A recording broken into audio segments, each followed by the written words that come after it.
মই সকলোকে কব খুজিছো সকলোৱে মোৰ কথাখিনি অকণমান ধুনীয়াকৈ শুনি ল'ব লাগিব।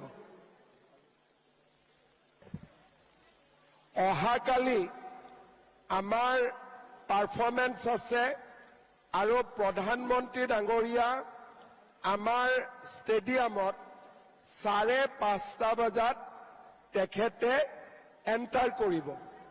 তাৰ মানে আমাৰ অনুষ্ঠানটো 5:30 বজাত অনুষ্ঠিত হ'ব। অহাকালি আমি দুপৰীয়া সোনকালে আমি লাঞ্চ কৰিম আৰু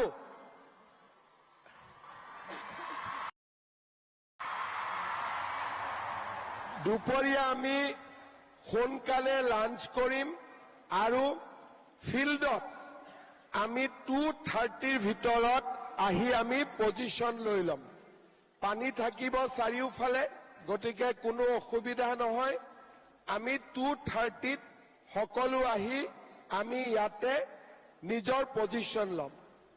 প্ৰধানমন্ত্ৰী ডাঙৰীয়া অহাৰ লগে লগে তেখেতে আহিয়ে এই গাড়ীখনত উঠিব আৰু আপোনালোকৰ চাৰিওফালে প্ৰধানমন্ত্ৰী ডাঙৰীয়া নিজে ঘূৰিব আৰু আপোনালোকক মাত লগাব।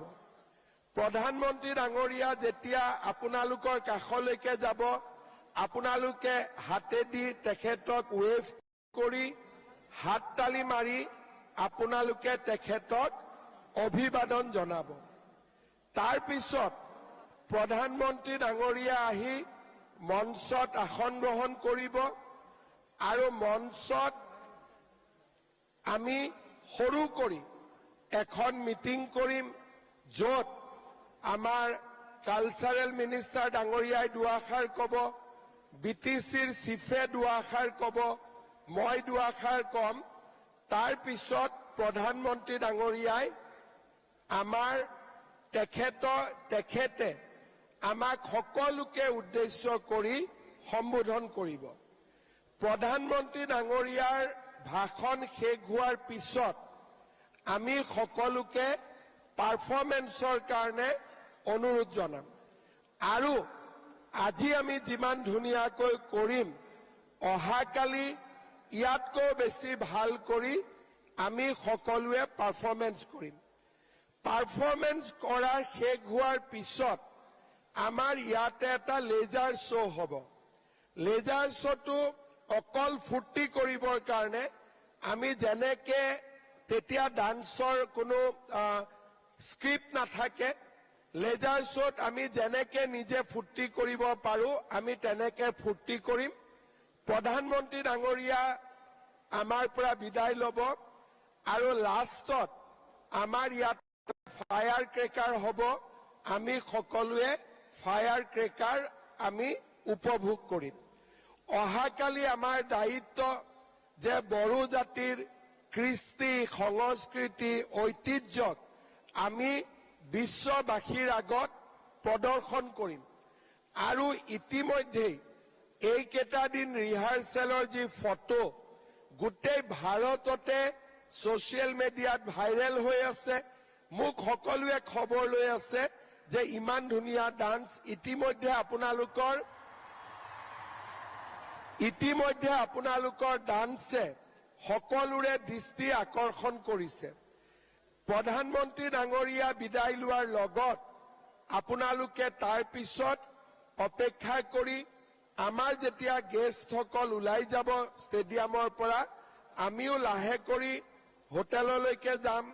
কোনোবাই যদি অহাকালি ৰাতিয়ে যাব খোজে ৰাতি যাব পাৰিব, ৰাতিপুৱা ব্ৰেকফাষ্ট কৰি যাব খুজিলে ৰাতিপুৱা ব্ৰেকফাষ্ট কৰি যাব পাৰিব। আজি আমাৰ ইয়াতে যিসকলে ডান্স কৰিব আহিছে, অসম চৰকাৰে সকলোকে এখন পাৰফৰ্মেন্সৰ চাৰ্টিফিকেট আৰু এখন স্কিল চাৰ্টিফিকেট, আমি সকলোকে 2খন চাৰ্টিফিকেট দি আমি আপোনালোকক সম্বৰ্ধনা জনাম জিলা পৰ্যায়ত। আৰু ইয়াতে আজি আমাৰ নেপালৰ পৰা 29 গৰাকী, নাগালেণ্ডৰ পৰা 25 গৰাকী, ৱেষ্ট বেংগলৰ পৰা 51 গৰাকী, আমাৰ সৰ্বমুঠ 9,667 গৰাকী আমাৰ পাৰফৰ্মেন্সত আছে আৰু 25 গৰাকী আমাৰ এক্সপাৰ্ট কমিটিত আছে আৰু কোৰিঅগ্ৰাফ আদিৰ কাৰণেও আমাৰ 12 গৰাকী ব্যক্তিয়ে আমাক সহায় সহযোগিতা কৰিছে। যিমানে ইয়াতে পাৰফৰ্মেন্স কৰিব আহিছে সকলোকে অসম চৰকাৰে 25,000 টকাৰে সম্বৰ্ধনা জনাব।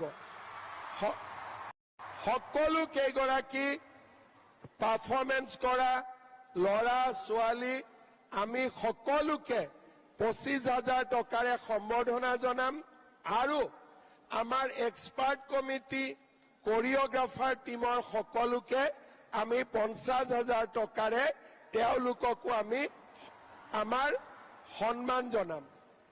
এই 5 বছৰত আমি বিহুক ইয়াত প্ৰদৰ্শন কৰিলো, আমি ঝুমুৰত প্ৰদৰ্শন কৰিলো, আজি বাগৰুম্বা। অহাবাৰ আমি গুৱাহাটীত নহয়, অহাবাৰ আমি দিল্লীত গৈ পাৰফৰ্মেন্স কৰিম। লাহে লাহে আমাৰো কনফিডেন্স বাঢ়ি গৈ আছে আৰু অহাবাৰ এনেকৈ আমি নতুন দিল্লীত গৈ পাৰফৰ্মেন্স কৰিম আৰু আমি আমাৰ জাতিৰ কৃষ্টি সংস্কৃতিক আমি বিশ্বৰ দৰবাৰত প্ৰদৰ্শন কৰিম।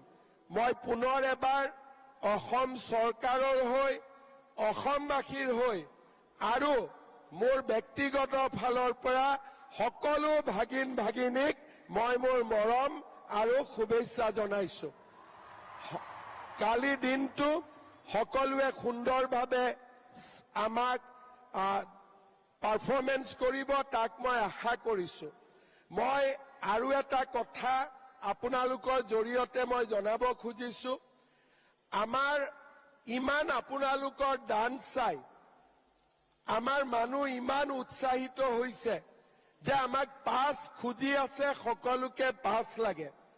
কিন্তু এই যিটো আমাৰ হল আছে, এই হলত মাত্ৰ 20,000 ব্যক্তিকহে আমি জাগা দিব পাৰো। কিন্তু আমাৰ পৰা পাছ লৈ গৈছে 32,000।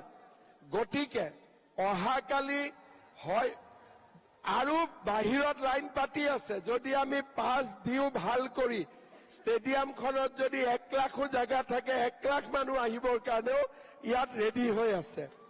ইমান মানুহৰ আবেগ ইমান আছে, মানুহে ইমান ভাল পাইছে যে সকলো মানুহ আহিব খোজে। মই বড়ো ৰাইজক আৰু অসমবাসী ৰাইজক অহাকালি টেলিভিশ্যনত এই পাৰফৰ্মেন্স চাবৰ কাৰণে অনুৰোধ কৰিম।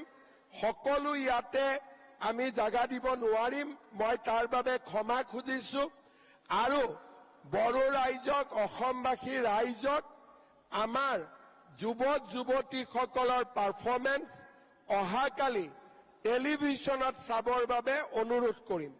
যিসকলক আমি পাছ দিছো তেওঁলোকৰ দুটা পৰ্যায়, প্ৰথমতে যোন আহিব তেওঁলোকে হলত বহিব আৰু দ্বিতীয়তে শেষত যিসকল আহিব ষ্টেডিয়ামৰ পিছফালে আমি এটা ফুটবল ফিল্ডত হোল্ডিং এৰিয়া বনাইছো, তাত ভিডিঅ' ৱাল থাকিব, তাৰ পৰা তেওঁলোকে চাব লাগিব। আমি অত্যন্ত ক্ষমা খুজিছো যে যিমান মানুহে আমাৰ পৰা পাছ খুজিছে, আমি যিহেতু বাগৰুম্বা প্ৰদৰ্শনৰ কাৰণেও দুটা গেলাৰী ল'বলগীয়া হ'ল, ইয়াতে 20,000তকৈ মানুহ আমি জাগা দিব নোৱাৰো, 32,000 পাছ দিছো। সেইকাৰণে প্ৰথমে অহাসকলে আমাৰ গেলাৰীত বহিব, পিছত অহাসকলে আমাৰ হোল্ডিং এৰিয়াত বহিব। এইখিনি যি অসুবিধা হ'ব তাৰ কাৰণেও মই সকলোৰে ওচৰত ক্ষমা বিচাৰিছো।